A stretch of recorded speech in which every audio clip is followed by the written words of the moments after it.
Hello everyone, in this video I'm going to show you how to connect device to Smart Life app.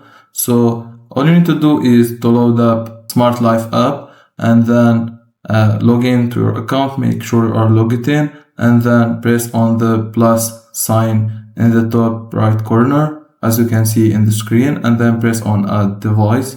Now you need to turn on Wi-Fi and turn on Bluetooth also. And now it will detect all the eligible devices that their Wi-Fi and Bluetooth is open and it is the same as yours in your mobile.